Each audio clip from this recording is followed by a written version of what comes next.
Good evening, everyone. Can you hear me? Yes. Welcome to this evening's Hustings event hosted by St Botolph's Church in partnership with Charmwood Road Baptist Church and other churches across Shepshed. My name is Richard Rock, and I'm pleased to welcome you all here and indeed to serve as chairperson for this event. As a reminder, this event is also being streamed live.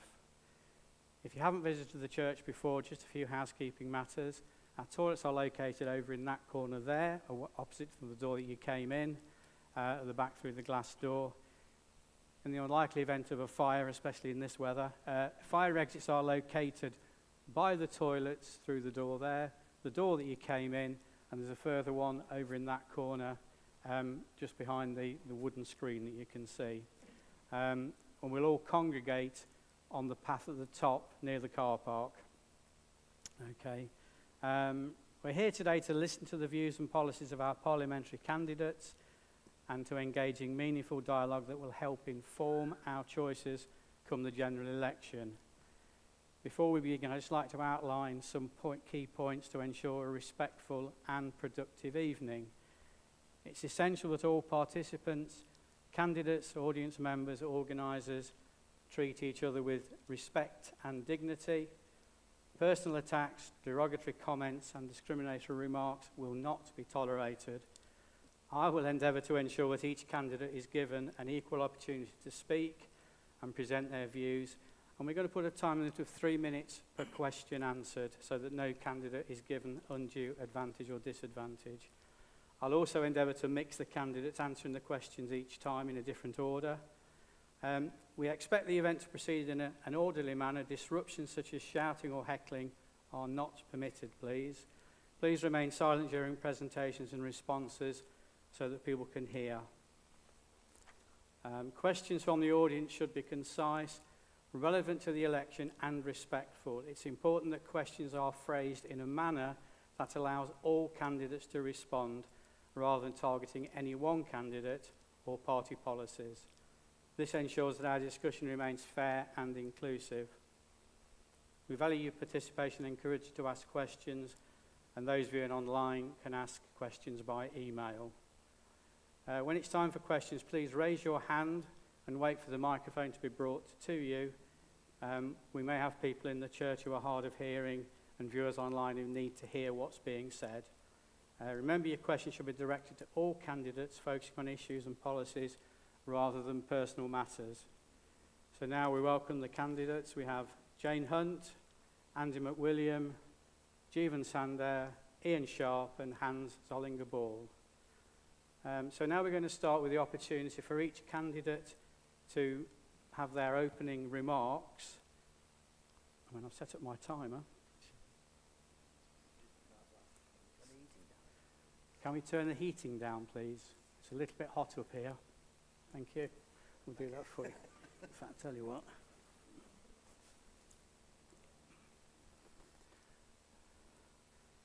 So let's start with Ian Sharp, if that's okay. Great. Excellent. Thank you. I'm Ian Sharp. I'm your Liberal Democrat candidate for this Loughborough constituency. To tell you a little about myself, I'm a qualified accountant and I ran aerospace and renewable energy businesses. I've worked in big companies and even small startups. I've turned around failing businesses, companies that would have gone out of business but now still employ hundreds of people. So I feel I have real practical experience of what it takes to make our economy a success. My wife and I have lived in Leicestershire for almost 30 years, and our 2 sons grew up here. We all love this area and so proud to call it home. Sadly, like the rest of the country, we live in broken Britain.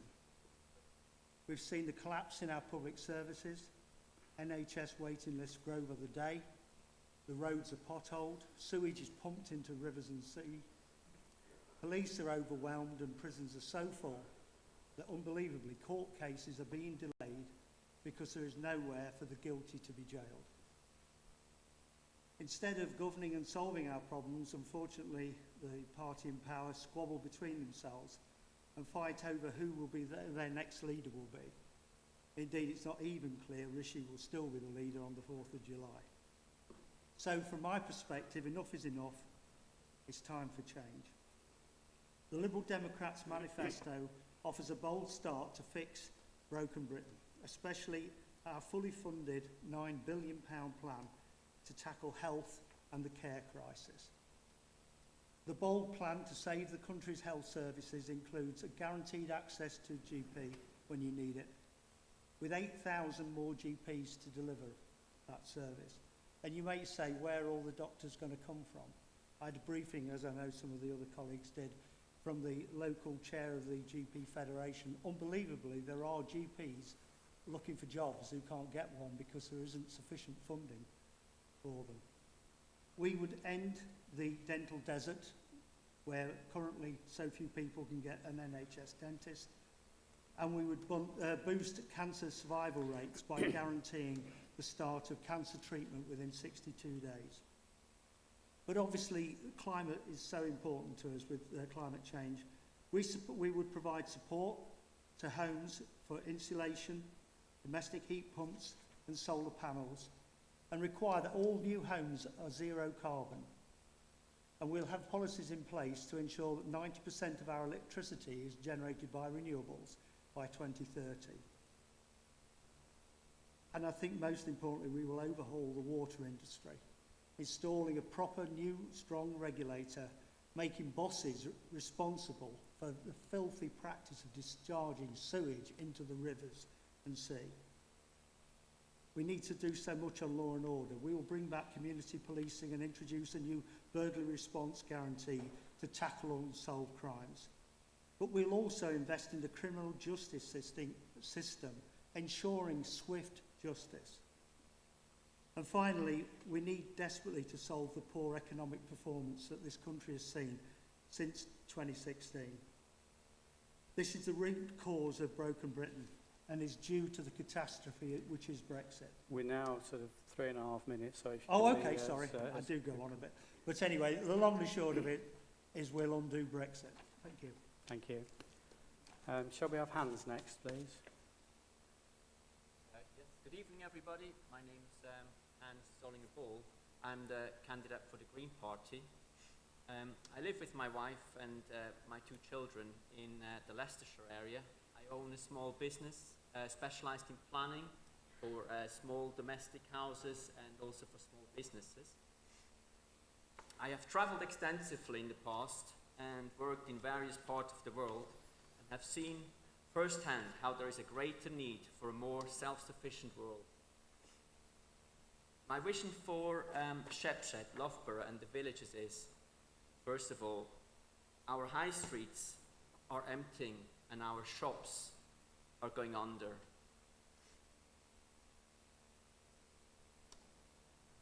Sorry.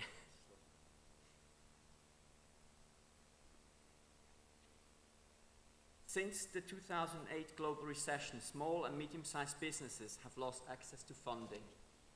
I want to work with the banks and a local business community to create a Bank of Dave. I don't know if anyone remembers that movie, The Bank of Dave, where he tried to set up a bank, but he just didn't get the assistance from it. And I think me as a politician could help there.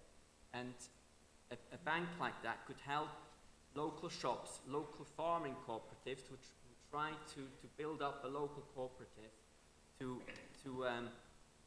ensure that they get the funding to build up their business. Since late 2021, we are in a cost of living crisis not seen since World War II. Rents across Charnwood Council have skyrocketed since the pandemic, making it impossible for most people to move. I will strive to improve rent controls, ensuring fairness for all. Both children's services, together with adult social care, now consume 65% of local authority budgets. And this is mainly because of the cost of rent paid by the council to private developers. I will endeavour to ensure our local councils can get state funding to start building more social houses on council-owned sites so that they can make rent more affordable.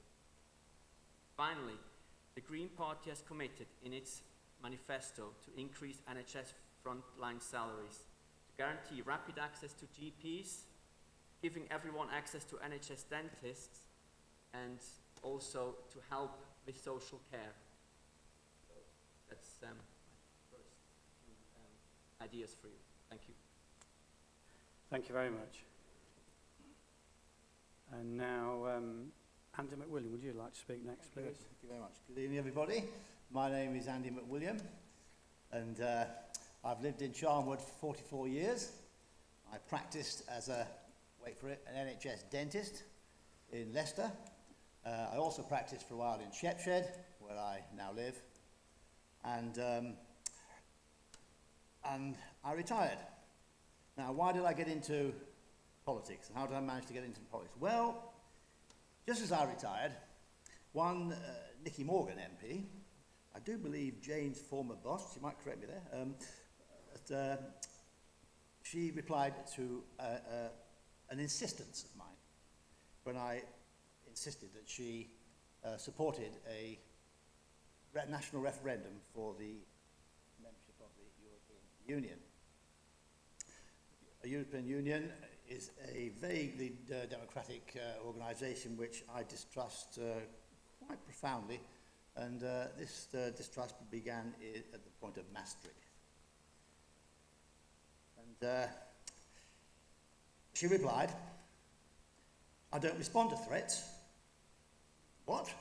This lifelong Tory voter, I was, I believe in small government, would dare to back a more patriotic horse. Well, I did, and I do. I joined UKIP, became the branch chairman and stood in several elections. In 2015, I gained 17% of the vote for UKIP in northwest Leicestershire. Now, Britain has always been a global trading maritime nation, and we should remain as such. Global trading is what we're good at, and the rest of the world likes to trade with us. I know. My Indian friends never cease to remind me of this fact. So, in 2016, I became Loughborough's principal Brexit campaigner. I'll take that credit for that, thank you. Working very hard, cross-party and non. We got the result we were aiming for. I continued in politics because successive Tories' betrayals that left us with the tentacles of the European Union attached to part of our country, Northern Ireland, and leaving us with a border down the Irish Sea. This is simply not acceptable to a sovereign country such as is Great Britain and Northern Ireland. So I continued with this. Thereafter, we have witnessed both Labour and Tory converging over there on the left. And there's now a precious difference between the two of them, as we see. So many people are saying the same thing to me. Hence, the Reform UK gains more support. And it's noticeable on the street. And do you know this? Oh, sorry. This is something is very evident by the way people are talking to us. It reminds me of the 2016 referendum election. So, the people want change, and Reform UK will provide this change. Rumour is, opponents are knocking on the doors, saying the vote for Reform UK is a vote for Labour. Well, is that the best they can do? We're getting a little bit across, Okay, I beg your cross pardon. borders here now, so Okay, thank you. restrict it to what you're doing rather than what the others are not doing. Okay, the recent Sunak government was a Labour government. The inflection point is quite near. The Tories have broken Britain. Labour have bankrupt Britain, will bankrupt Britain. No, okay, And we're out of Reform time UK. now, so I'm going to move Thank you. on to the next one. Thank you. Beg your pardon, thank you. That's all right. Let's go for Jane Hunt next, please. Thank you. Thank you very much, Richard. And good evening, everybody. Thank you very much indeed for coming. I'm Jane Hunt. I'm the Conservative Party candidate. I have been your Member of Parliament for the last 4.5 years. I have lived here since 1995, and I have worked both in commercial business for about just under 15 years, in the civil service for about 7 years, and then, Andy was absolutely right, I worked for Nicky Morgan as her caseworker while she was the Member of Parliament for Loughborough. So what have I done for Shepshed? Well, actually, I've been working alongside you. So really, what is it we have done for Shepshed? First of all, I hold a Shop Local campaign on the first Saturday of every December, and have done for the last 3 years. And that is to try and get the new estates to come and use Shepshed Town Centre as their principal shopping area, rather than going further afield. So in order to do that, I go out first of all to the shops and businesses throughout the town, try and get them to make some offer or discount, something like that. And then I send that out as part of a letter, and I deliver it along with my team across Shepshed, and then we hold the event on the Saturday morning, and it works very well. Vista in particular are fantastic supporters, and it's very kind what they do on the day. They have a choir, maybe this choir actually, outside. So what other things have we done? Well, funding bids indeed for schools and school improvement programmes, and those are currently being in training and being built.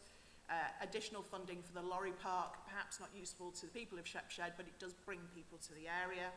And of course, what's happened in the town centre, I worked alongside Shepshed town team. I was on the town team as a borough councillor for only a short period of time, actually, before I was elected. But Shepshed town team did an excellent job, in my opinion, in getting together what's happening in the town centre and eventually in the Bullring. Some other things that we bid for, unfortunately, we were not successful in getting a leisure facilities, not yet. But we had an excellent bid, in my opinion, along with Loughborough College and Charnwood Borough Council to bring leisure facilities, not a swimming pool, but leisure facilities to the town. And I've been lobbying for a new GP surgery, which there will eventually be. There is, in fact, the money available, but GP surgeries are private businesses, so it's a case of finding somebody who's prepared to take on a GP surgery. But there will be one across the way in Garendon. I've argued the case for Shepshed Watermill, although if you know Neil, you know he's very good at arguing the case himself, thank you very much. But I did support him in the changes that are needed directly outside, the road changes directly outside Shepshed Watermill, which is, of course, a historic place for Shepshed. The bus services, the 127 in particular, I'm in conversations with the bus services who have been helpful, actually, and they're keen to do things to change the Anson Road situation, and they've got ideas which we're taking on board. I've been in contact with the police about racing and speeding on the A512. I carried out a survey across the whole of the constituency, actually. We are now to time. Oh, sorry. That's all right. And, sorry, can I just say two other things then? The incinerator, I bought a monitor for that, for the air quality, worked with businesses, and my thank you card that I send out to everybody was designed by Oxley Primary School. Thank you. Thank you very much. Okay, and Jeevan. Thank you very much. It's wonderful to be here. Look, I'm Dr. Jeevan Sander. I'm running to be your Labour MP in this election. It's great to be back here in Shepshed and see so many of you here again. Look, there are 3 reasons I'm running. Live a prosperous, greener, healthier future, to be an MP that serves you, and as the choice to end Conservative chaos. For a prosperous, greener, healthier future. Now look, I am an economist. My priority is to get more pounds and pence in your pocket. To get energy bills down, we'll invest in clean energy and home insulation, because solar is about 6 times cheaper than the natural gas we currently depend upon. To get wages rising, I will work to bring green investment here through the National Wealth Fund and GB Energy, our publicly owned energy company. Because the investment that comes here is spent in our shop and ends up in our pockets. And in terms of healthcare, and you know how hard it is to get a GP's appointment here in Shepshed at the moment, we will rebuild and reform our NHS. Rebuild by hiring more doctors and nurses, reforming with more focus on community care. That stops problems before they get to the doctor's surgery. The second reason I'm here today is to be an MP that serves you. Now look, I'm an economist. I have spent my life making families better off in the Treasury, in Somaliland. The same kind of thing I would do if I was elected as your MP. And I've also taught in schools as well. It's the spirit of service that I embody and live up to. And I'm especially proud as well to be British and of our values and of our shared history. I'm so proud of this nation, and I'm proud of what our grandfathers, yours and mine, achieved in World War II. This is a country I'm proud of. It's the values of service I aim to live up to. And I think it's safe to say during this general election campaign, You've seen how hard I've been working. It's exactly how hard I would work if I was elected as your Member of Parliament. And finally, as the choice to end Conservative chaos. 5 Prime Ministers in 8 years, the internal squabbling that we all know about. More Conservative Prime Ministers in 2022 than onshore wind farms built in this country. It's time to end it. And in this constituency, it will be a 2-horse race. Labour versus Conservative. Last time the Conservatives got about 50%, we got about 40%. Now, you all know how important this particular constituency is. So if you do want to get the Conservatives out, get change on July the 4th, then please do vote Labour. The final thing I want to leave you is this. I know these are difficult times, the most difficult in our lifetimes. But despite that, I am hopeful and I am determined to build a better future. I'm hopeful because you should remember that it was in our darkest hour in the Second World War when our grandfathers fought to safeguard democracy as the bulwark on D-Day and further. They safeguarded Western democracy that was spread throughout the world. And in our own time as well, during COVID, the service that doctors and nurses gave on this constituency and across, but of course as well, the 250 families in our constituency, in our community, who lost their lives, who saw their loved ones died alone, who saw they had Zoom funerals. They gave that sacrifice and service for people they didn't know to keep them safe. They represented the best of Britain, the best of our values, of decency, of integrity, and determination. Those are the values I would aim to embody as your MP. So if you want change in this election for a prosperous, greener, healthier future, an MP that serves you, and the choice to end Conservative chaos, Okay, please we're vote out Labour of time now. on July 4th. Thank you very much. Okay. Thank you very much, all of you. Can I just remind you, I'd prefer you to talk about what you're doing rather than what the others aren't doing. I know that's a bit of a fine line, but three have made comments of the other parties, and I think I did ask you at the beginning, integrity, you know, and respect for each other. So I would ask you to try and do that for me, please. Okay, I think we're ready for our first question now. So hands up. Do you want to? There's a microphone coming, so we'll take the one at the back to start with. Yep, okay. Okay, this is a 2-part question. The first part is, what value do you place on telling the truth and being honest? And the second part of that is, how well do you feel you live these values? So can I repeat that again? What value do you place on telling the truth and being honest? And how well do you feel you live these values? Okay, thank you very much. Let's start with Hans this time, please. Thank you for the question. So, being married, if I would lie to my wife, I would already be a pretty destroyed man. So, in order to live with other people, you have to be honest. Otherwise, you won't get very far. And therefore, for me, honesty is the bottom line. You have to be honest to people, otherwise you won't get very far in life.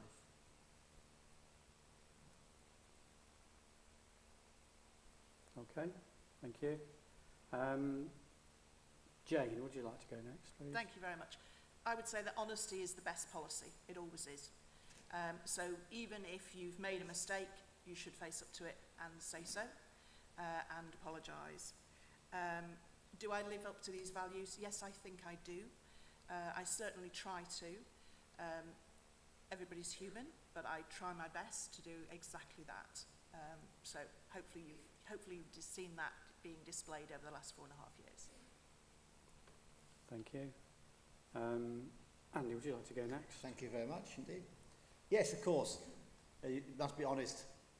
You know, generally answer the question. If you don't know, if you know something else and you say the opposite, then that is basically a lie.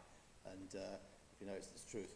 There are plenty of situations occur where you believe something is not right or not as spoken, and therefore you should be honest again there and say so, because nothing is black and white.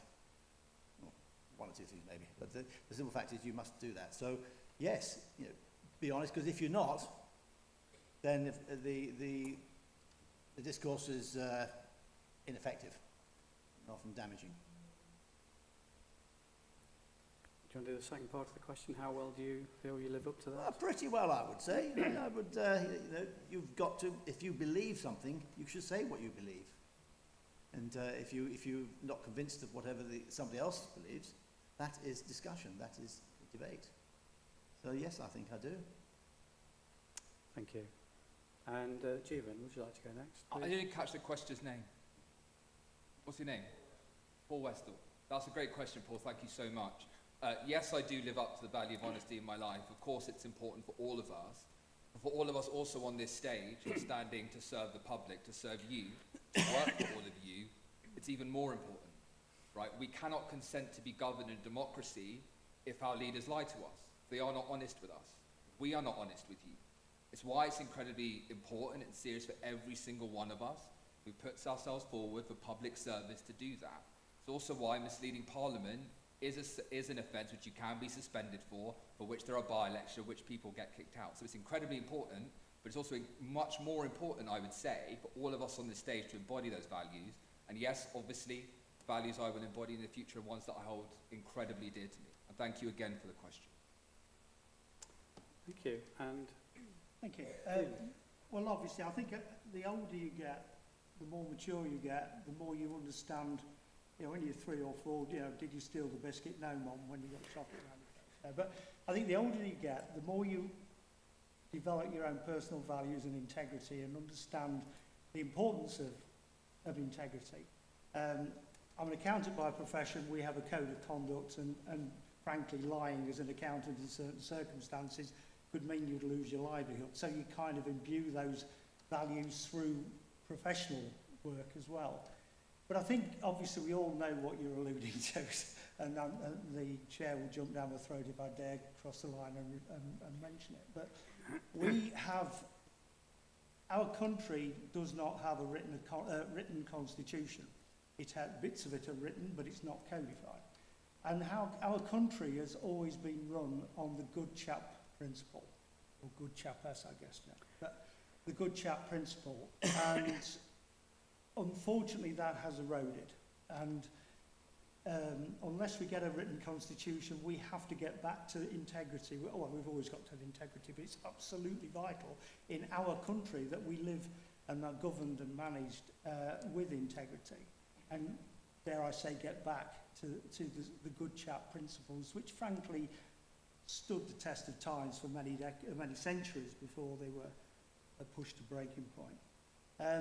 Do I live by by that standard? I think we'd all wish to say we do. I think I try to. I think they do. There's times, let's be honest, when it's difficult. Being honest now, it's difficult sometimes, you know.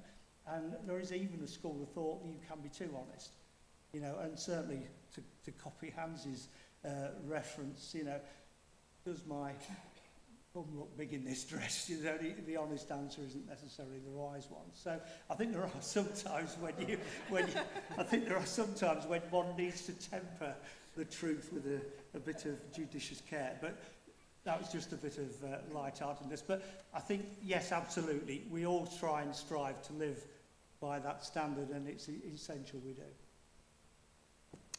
thank you very much. I won't write that one down. Okay.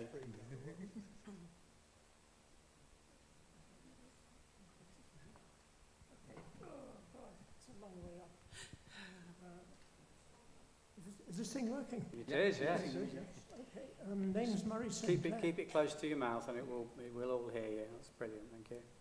You can tell I'm a beginner, can't you? We all are. Back on track. One of the things that's been apparent in the last year or so is the Conservative Party's willingness to abandon the European Court of Human Rights. I find this astounding, given that it's based on the United Nations Declaration of Human Rights. And I wonder what the panel's opinion about this is. That's a specific question as a consider. If you want to widen the question to ask their opinions of everything, that's fine. Well, but that's what I want them to do. Okay, all right. It's just,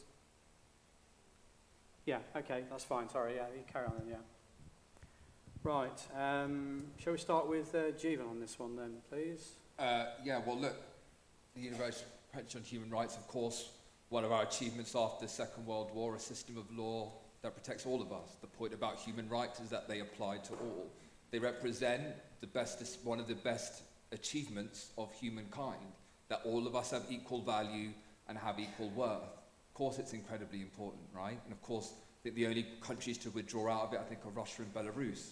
I don't think those are necessarily the place we want to get to at this point in time. Of course, they're really important. Of course, we really value them. And yes, of course, we would stay within that. And also, you know, it's a broader question here, isn't it, about being a respected partner on the international stage to deal properly with countries. Now, we at this point in time, as you all know, face a war in Europe, indeed the most dangerous time since the 1930s. We are going to, at this point in time, work with our allies to protect each other at this moment. Staying beside those international obligations is incredibly important. Absolutely, I stand behind international law. I'd be unsurprised to learn that, you know, Keir Starmer, as a former human rights lawyer, is as well. Thank you. Andy, if you'd like to go next on that one, please. The European Court of over there, EHCR, is about 70 years old. It was formed at the end of the Second World War, and it's not really loaded with judges anymore. It's an appointed more by themselves than by the people. I think all courts should be appointed by the people. At least some say directly from the people. I'm in favour of leaving the European Court of Human Rights and reverting to our own Bill of Rights, which we did pretty well early on in the 1200s, and we had the 1689 Bill of Rights, which worked quite well for us too. And maybe it's time for another one. But I would also like to table the idea that along with a Bill of Rights should come a Bill of Responsibilities, just to balance things out. So it's just something that we could think about. Yeah. Thank you very much. Hans, would you like to go next, please? Yes, thank you for the question. So, the ECHR, obviously, I can't say if everything's good about it, but in the end of the day, we shouldn't leave an institution for the wrong reasons. And as far as I know, the reasons we wanted to leave it is because of the problem with the asylum seekers coming on boats across, and because we weren't allowed to send people to Rwanda. And there must be better reasons to stop something that we don't like other than just always leaving it, because otherwise who are we if we just leave every institution that we don't like just because it's not working in our way? So we should try to focus on solutions rather than just leaving. Thank you. And Jane, please. Thank you very much. Actually, I'd like to remain in the ECHR if you possibly could. We are a sovereign government, however, and we need to be able to protect our people and our nation. And there have been times when we are edging towards where we're not able to do that because of this. Now, one of my colleagues said earlier on this week, after something one of my other colleagues had said, that the Conservative Party is a broad church, and it absolutely is. But he said it's a broad church, but it's not the Amazon warehouse. And I think probably what you're talking about there is a long spectrum of things that people think of as conservative. So in terms of ECHR, I would personally like to remain in it. However, we do have to look after our own nation and our own facilities and people. And therefore, we need to be allowed to be able to conduct our own business and our laws. Thank you. Now we'll take, before we take the next question from the floor. Oh, yeah, oh, sorry, I beg your pardon. Yeah. Carry on, please do, sorry. You can't stop a Liberal Democrat talking about the ECHR. My apologies, Yeah. I've tipped you wrongly. I mean, of course, the ECHR was established and predominantly written by English, I say English because I think it was English lawyers, but British lawyers.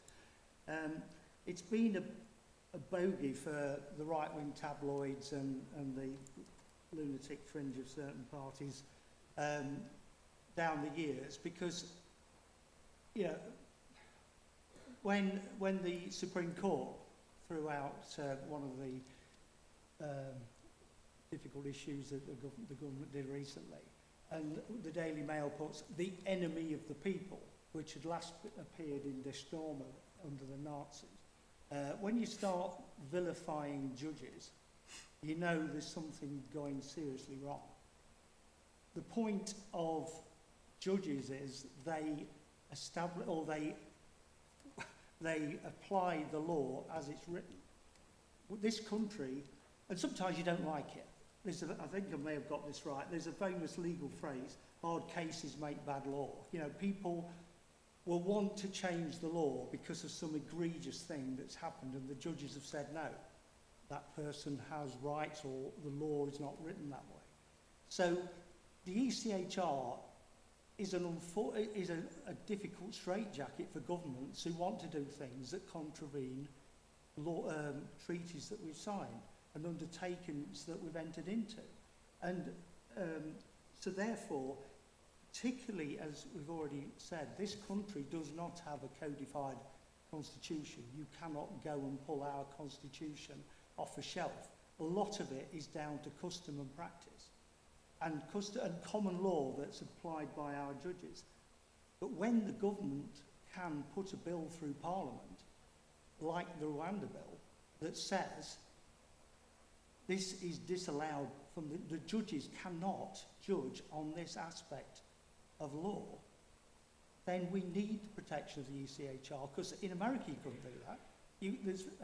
Congress can't pass a law that says, oh, by the way, the judicial system cannot look at this law. On 3 minutes. Yeah, sorry, but I mean, it's vital. We must not give it up until we have a codified written constitution. It's the nearest thing we have to statutory protection. Thank you very much. And now we'll take an online question, if we may. Is that okay?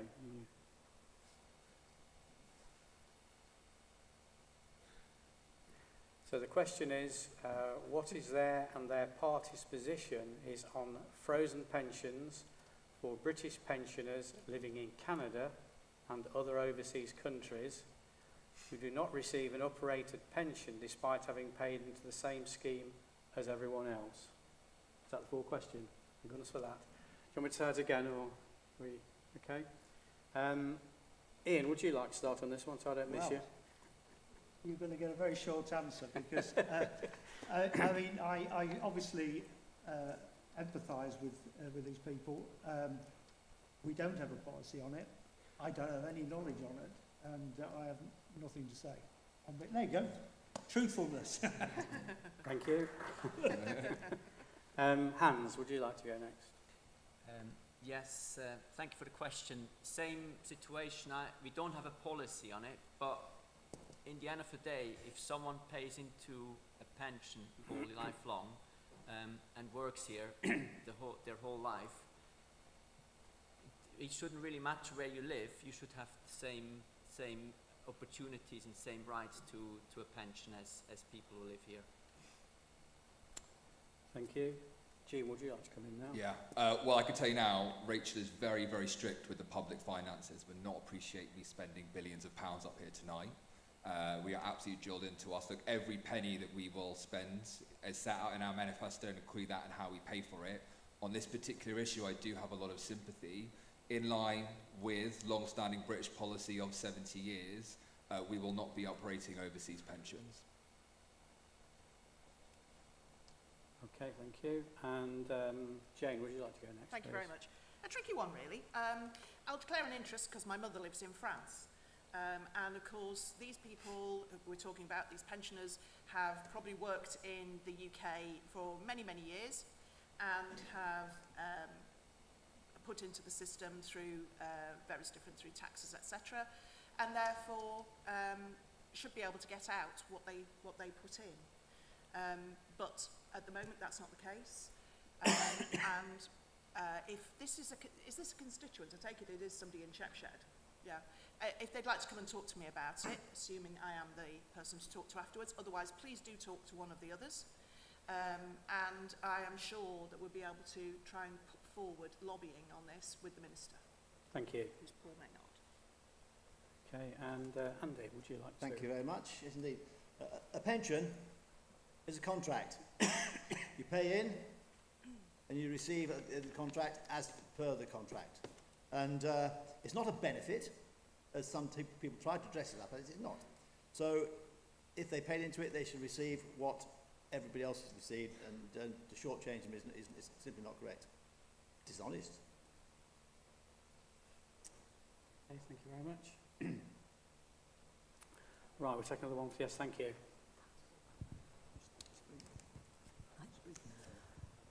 Cynthia Popley. I'd like to address the panel. Across the political spectrum, there seems to be a common mantra that we do not have enough housing development in this country. Now, whilst we have developers with land banks of an astonishing amount of land that we, the unsuspecting public do not know about, as somebody that served on Charnwood Borough Council's planning committee, I would like to see, and I'd like to hear the opinions of, that whenever a development is put in for local housing, and Shepshed suffers greatly from this, we've had Charnwood Borough has reneged on promises made in the past. I sat on the Garrington Park inquiry with the inspector, and promises were made there that Shepshed would not have an increase in houses, but hey ho, we've got an inordinate amount of housing now. But there is no infrastructure. It's written into planning law that playgrounds must be provided for young children. Why is it not a material planning consideration that an infrastructure has to be provided at some point during the life of that building, of that estate? We are crying out for doctors, dentists. There are housing estates going up now where people have to go for a long way to get to a shop. We live now near Anson Road, and the nearest shop there is the Co-op. Jane has referred to a bus service on the 127, which has been abolished. There is a thumping great housing estate behind where we live, and people have said to me, elderly people who cannot get. So please, I think we've got the general gist of that. So please, can we you say something about that? Okay. Start with you, Jane, please. Thank you very much. Thank you very much, Cynthia. And again, to just declare an interest as it was, Cynthia and I served on Charnwood Borough Council together some years ago.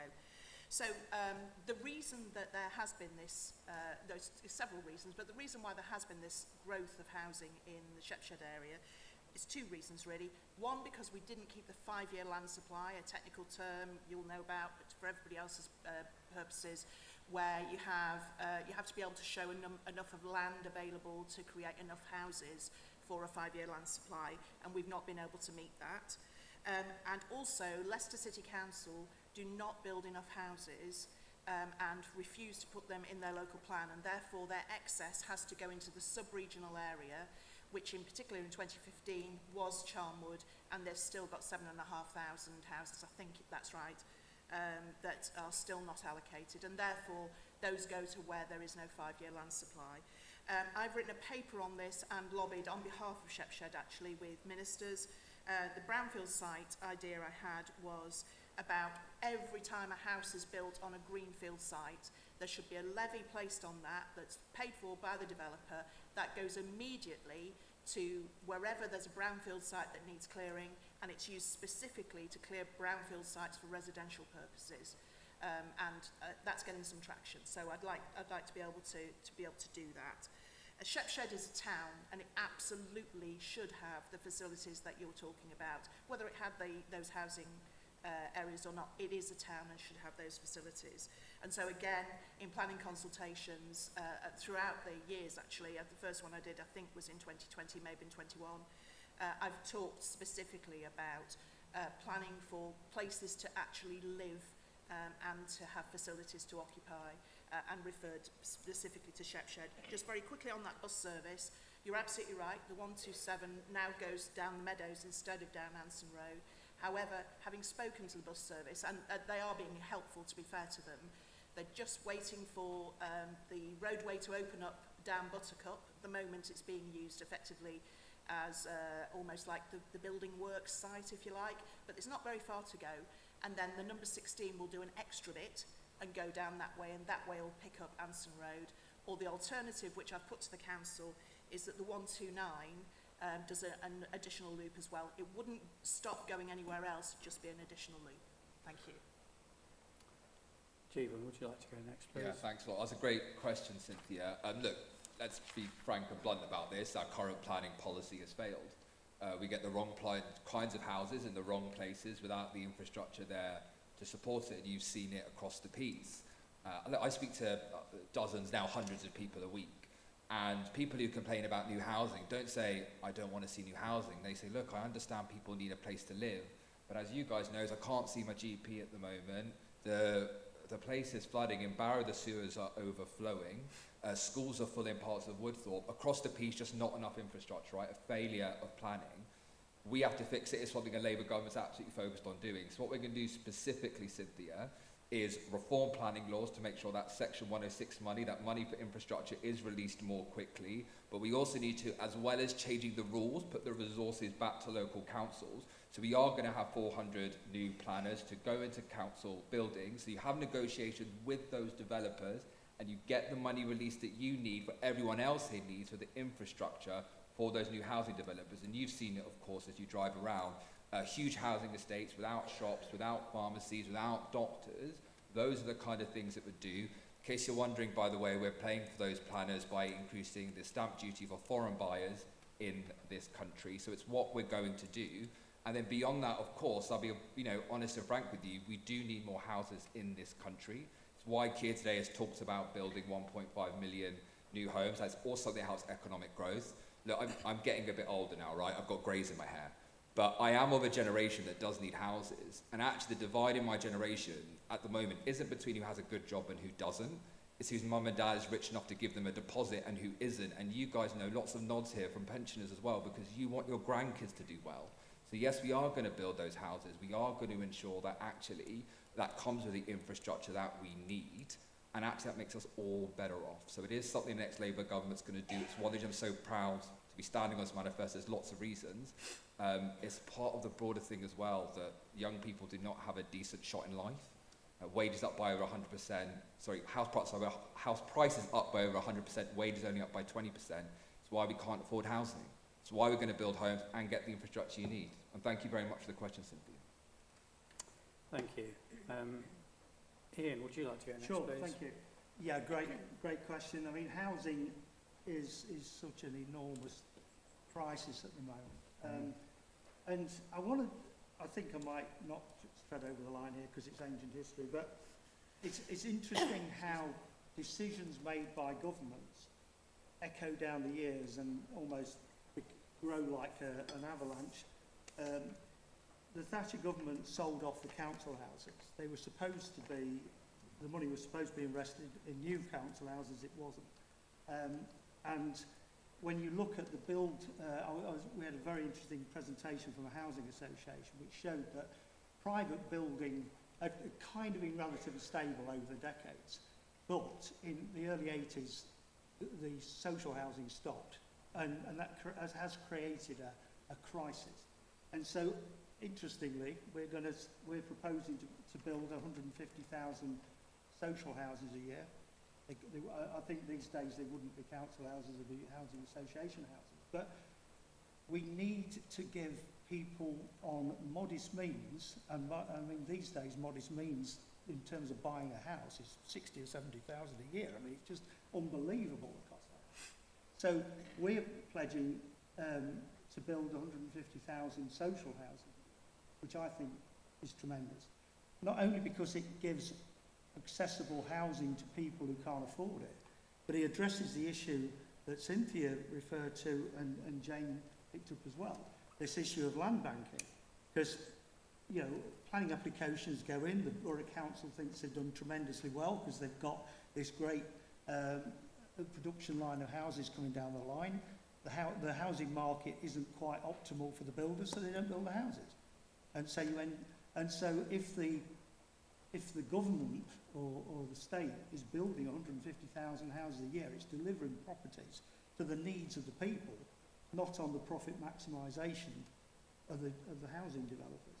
And the other thing I just want to throw in, because the other catastrophe she did, of course, is privatise the buses. And we are proposing to move to a franchise model like they do in London, where the local authority decides where the buses go and then asks bus companies to bid to provide the buses. So you actually have the buses where people need them, not where a bus company decides to run them. If I've got more time, I can go on. But, You've got another half a minute. Another half a minute. Yeah, because the other stuff is about making new developments fit for people to live in and fit for the environment. So we talked about net zero housing, which, you know, new houses will be built to net zero standard, but we need to make those houses in a way that people can cycle to work, cycle to the shops, walk to work. You know, instead of seeing this great queue of cars with one person, I was one of them, you know, sat in one person in a car, chuffing out CO2, and the only reason you can do that is there isn't a rotten bus, and there's no cycle lane, and there's nowhere walking. Let's build sustainable houses and houses people need at a price they can afford. Okay, thank you very much. Thank you. Cynthia, thank you very much for that question.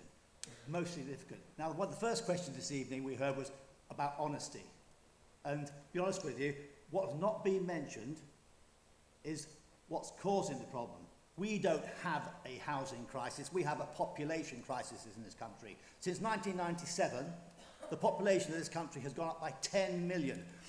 England is the most densely populated country in Europe, and and we're all feeling the effects of it. Everything you have described has come about because of rising population.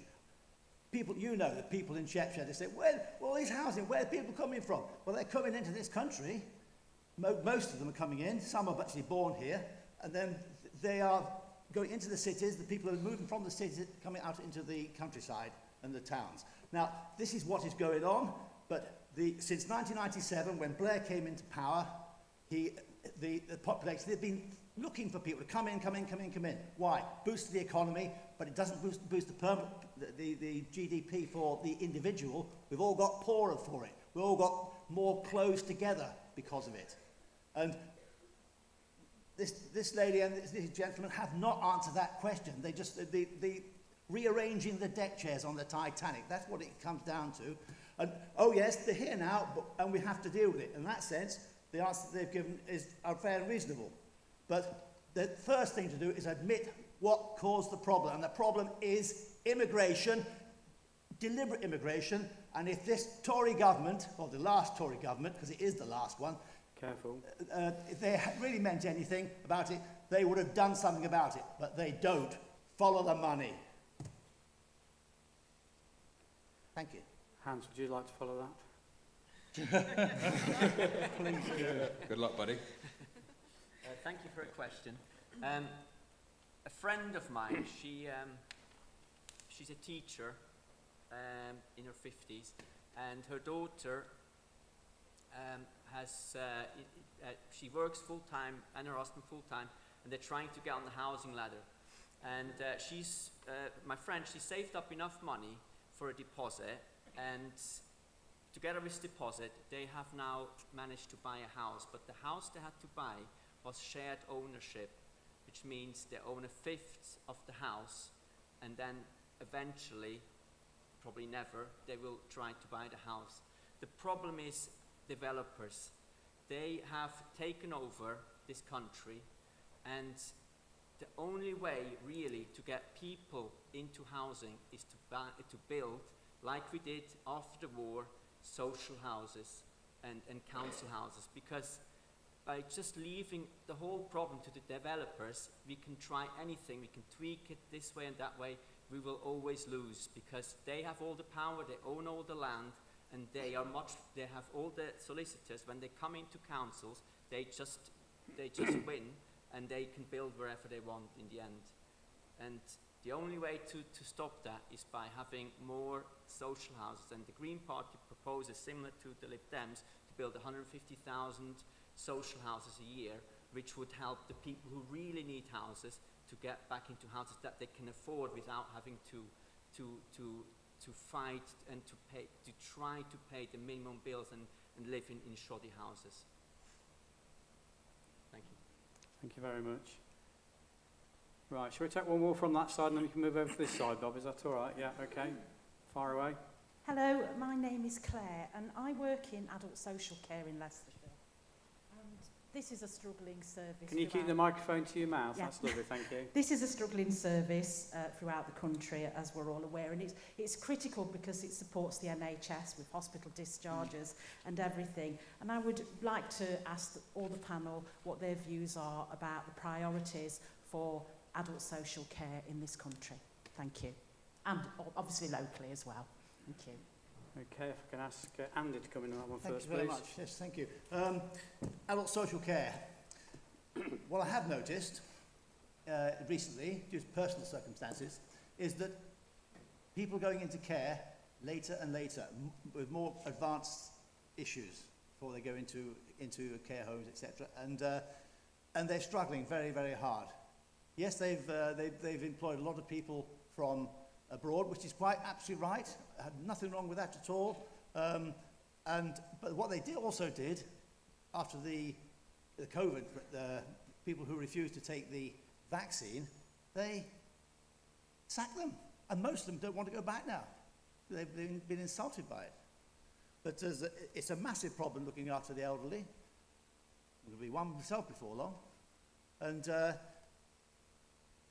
it's going to involve a lot more use of family. We need to try and see if we can improve the family structure so that families don't fragment and get more involved in looking after people. Because quite simply, the money isn't there, and so we're going to have to do it ourselves as much as we can. And technology helps to a certain extent, but it's going to be a difficult problem. Boost the economy, make more money, that might help. But I feel very, very sorry and also very grateful for people who work in the adult social care. Thank you. Thank you. Ian, would you like to go next, Thank please? you. And I'm sure I've never met this lady before, and she's not a plant, but this is absolutely a core of what the Lib Dems are about. We promised to introduce free personal care based on the model that we introduced in Scotland, so that the provision is based on need, not the ability to pay. We've created a social care workforce plan, establish a Royal College of Care Workers to improve recognition and career progression, and introduce a higher carers minimum wage. I think the other issue that desperately needs solving, it was almost solved in 2010 and one of the parties reneged, but this is the funding of care in general is a very complex issue. We remember the dementia tax in 2017 and all the rest of it. So the parties will have to get together and agree a plan that will fund social care, because the reality is that our demographic, we're all getting older. The average age of the country is increasing. And mercifully, we're living longer because the wonderful health, our wonderful health service is making wonderful progress. But it does mean that more people are living longer with more complex chronic conditions. And we've got to be grown up about it. We've got to make a decision. Do we want a couple of quid extra off our tax and granny, go round to granny every day to make sure she's all right? Or do we have a proper care system to make sure she's all right? But also, so many unpaid carers who we rely on. This country only survives because, and it's, you know, it's not just, you know, adult children looking after aged parents. It's 11 and 12-year-old kids looking after aged parents. And how the dickens do we live in a country where that's possible? You know, so give unpaid carers a fair deal. Give them the support they need. And you know, guaranteed respite care. This is a huge issue. I don't know why, candidly, we're the only ones talking about it, because if somebody else is, I haven't seen it. Because this is real, and this is big, and it's going to get bigger, and we as a nation will define our standards by how we deal with this. Thank you. Hans, would you like to go next, please? Sorry, can you clarify your question once more? I'm really sorry.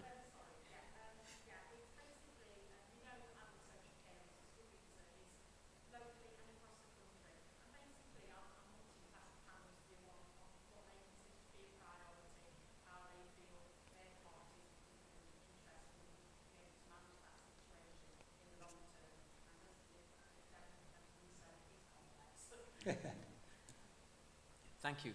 Yes, so one of the most amazing things about this country, and I've lived in many other places in the world, is how people volunteer, and as Ian said, how people work for free to help out, and the communities, and I think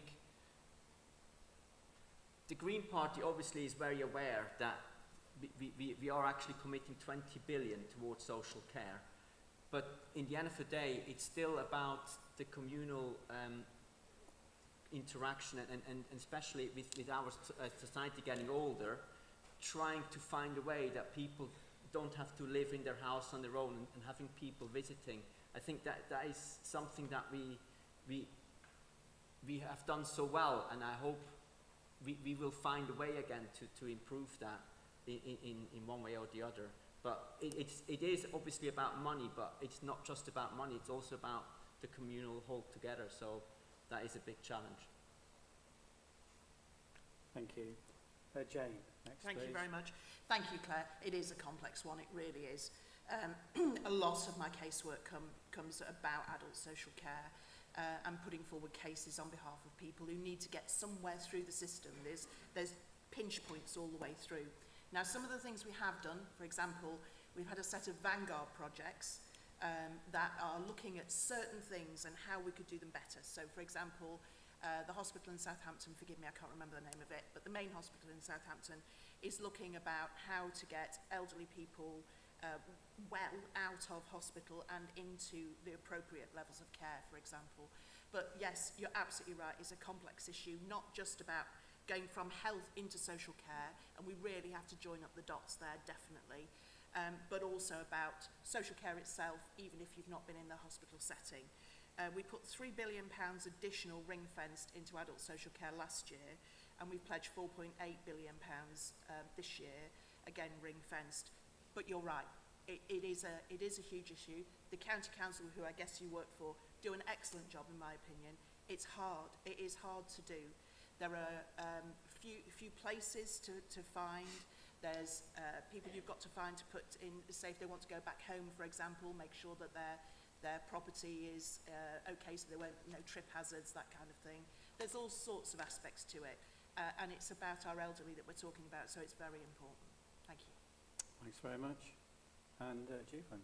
Yeah, Claire, thank you so much. It's incredibly important work that you do. It's funny, we're in a church, aren't we? You know, reflects on, you know, I am my brother's keeper, I am my sister's keeper. Like the extent to which we care for one another is what defines us, and indeed defines the best of us. That's the work you do day in, day out, so thank you so much.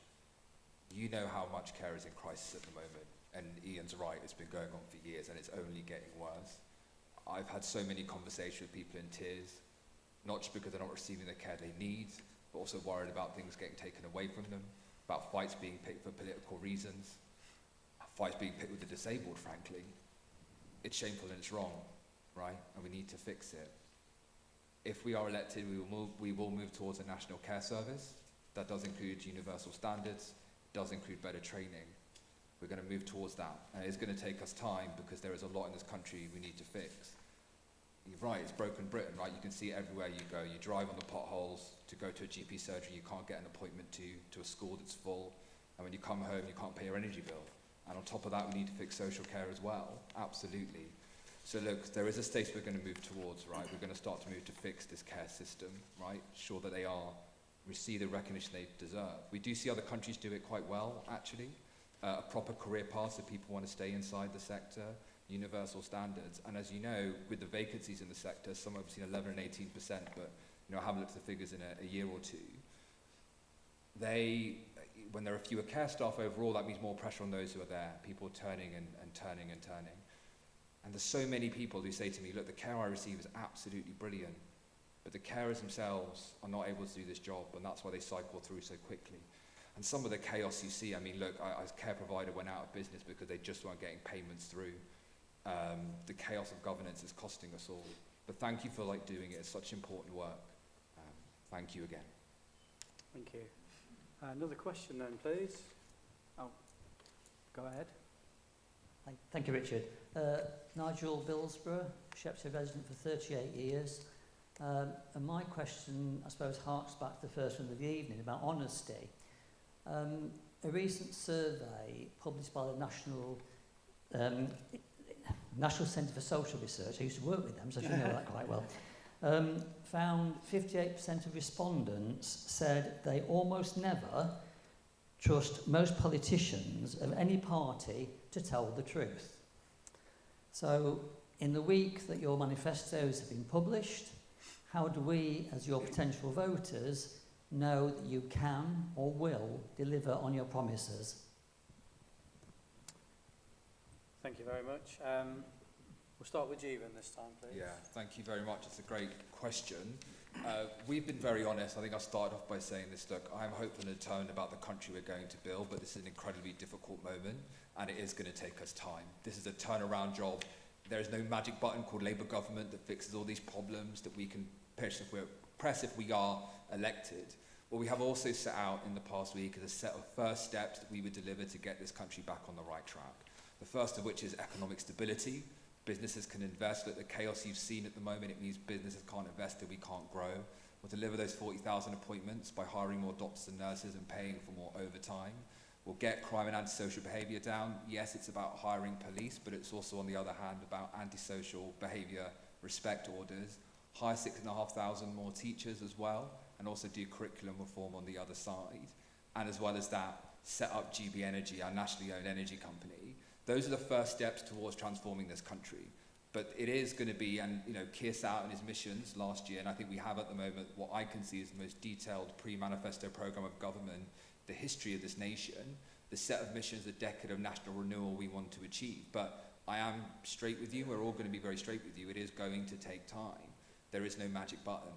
It's not going to be an overnight transformation. But it will be those first steps you start to see, and you'll start to see a change. And my hope is this, and I'll say this to everybody as well here tonight. My hope is that, of course, that we win this election, and we start changing this country on July the 4th, and that we come back here again in 4 years' time or 5 years' time, whenever Keir calls an election, and we talk about things, or I talk about the things that we've achieved. And no doubt you will then say to me, and now you need to do this, and now you need to do that, and that's fair enough, and that's where we'll get to. And the last time we were in government, there's so many things we did I was proud of. The lowest NHS waiting times in history, a growing economy, a sense that the country was getting better, almost 1 million pensioners out of poverty, the winter fuel payment on top of that as well. We did so much last time we were in government, so much we're proud of. I hope this time for elected we do so again. But to be clear, it's going to take us time, it is going to be hard, but I'm hopeful and determined we can get there. Thank you. Thank you. Jane, would you like to go next? Yes, thank you very much indeed, Nigel. Excuse me. So, if you look at our manifesto in 2019, for example. I printed it off when I got elected and started ticking the things off that we were doing as we were doing them. Now, I have to say, we went off course a little bit because of the pandemic, of course, and we had to really tackle that. And that's, it did take us off course, it has to be said. But over this last year or so, we've been gradually coming back to ticking off those boxes again. So I think you can say that we did as much as we could do of that manifesto, of this manifesto, if you've had a chance to read it, perhaps not, but if you do get a chance to read it, it talks about mainly what we've already said we're going to be doing, and then adding on onto that, so you can see for the whole Parliament rather than just what we were talking about for the next year or two. So again, I think you can see the path and the way that we're going. For me personally, just as it happens, when I was a borough councillor here, 2003 to till just last year, well, there was a gap in the middle, I wrote two of the Conservative Party manifestos, and each time we were able to say, these are the things we said we were going to do for this, and we've done them, here's the evidence, so you can understand that we're going to do this, this and this. And that's what we did for the two manifestos I wrote. Thank you. Thank you very much. Andy, would you like to go next? Yes, thank you, Nigel. Honesty, manifestos. Reform UK has a contract with you, a working draft, as opposed to a manifesto. And if you read it, it makes a vast amount of sense. It's been costed, and it's got common sense written all the way through it. So we've never been in power, and we intend to do that one day. And we will work to, but all the manifestos, quite simply, are intentions. They show, at best, they show intentions. And usually you can't reach that. So you've got to be forgiving to a reason. We all have to be forgiving to a certain extent. So I will forgive everybody here if it's necessary. So, but you've got to do your best. And ideally do that with the people. Thank you. Thank you. And Ian, please. Thank you. I think the chairman would shoot me if I ventured into why 58% of the people, only 58% I think, did believe in politicians. I think we all know why the numbers dropped, and building back integrity has to be at the heart of all our manifestos and actions going forward, I think. But I think certainly from our manifesto, because that's the one I've actually read, they're subjects that we believe passionately in. So there isn't, I don't believe in our manifesto, a string of little baubles to try and attract different interest groups. You can decide, or otherwise, whether anybody else is doing that. But I think there is a common thread, there's a clear vision, there's a consistent set of policies that are a cohesive whole. And, of course, as we all must do now, I'm pleased that it's all fully costed, because they must have employed a lot of accountants. So and economists. And well, yeah.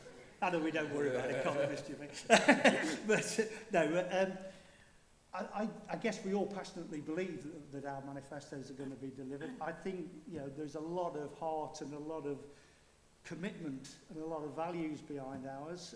But as Andy says, it's a bit like what they say, in war, all military strategies survive until they engage the enemy. There will be issues that come along that shape the ship of state, but I certainly believe that we go into this with the full intention of delivering it. Okay, thank you very much. Go on your online questions. Or... Excuse me, Sam's. Oh, I'm sorry, I beg your pardon, it's my fault. Yeah, Hans, beg your pardon. Thank you for your question. Obviously, the Green Party is a very small party, and sorry about that. Very unfortunate. Sorry about that. And the manifesto, when it came out yesterday, obviously, to be honest, I have no idea if we can achieve all the things we have put on the manifesto, because in the end of the day, I can focus on trying to achieve as much as I can, and I will definitely try to achieve the things that I've promised locally. But when it comes to spending money on certain investments on the NHS, in the end of the day, I think it is impossible for a politician to know if that is really achievable, because we are not the ones who've done those calculations. That's some clever person in the background who's done the calculation how they will get that much tax. So I can't say that this is necessarily going to be 100% that we can take everything off, but we can strive for it, and we can do our best to try to achieve what's in the manifesto, and that's all I think I can promise. Thank you. Oh, sorry about that. Do we have any more online questions at all? Okay. Do you want to... Excuse me. Grantley Lycett. As we can see from the weather out there, climate change is a problem that's getting worse, and it's important that we decarbonise our energy. We've heard a lot of claims about what people are going to do, but I'd like to ask each candidate what there is in their personal background or their party's record to assure us that they will be committed and able to address this problem. Thank you very much.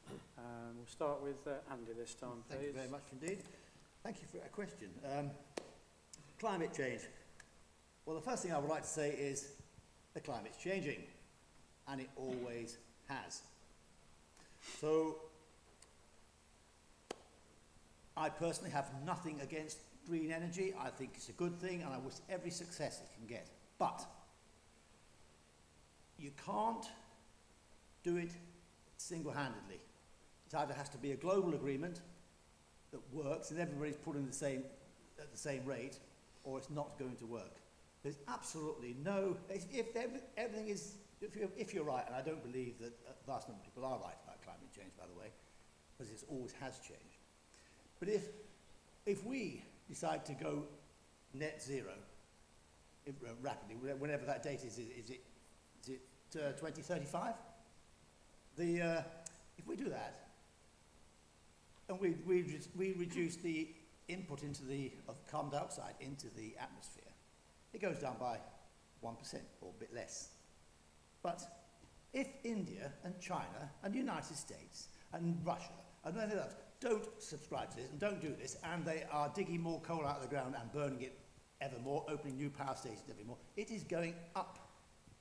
And what we do will have no effect on that whatsoever.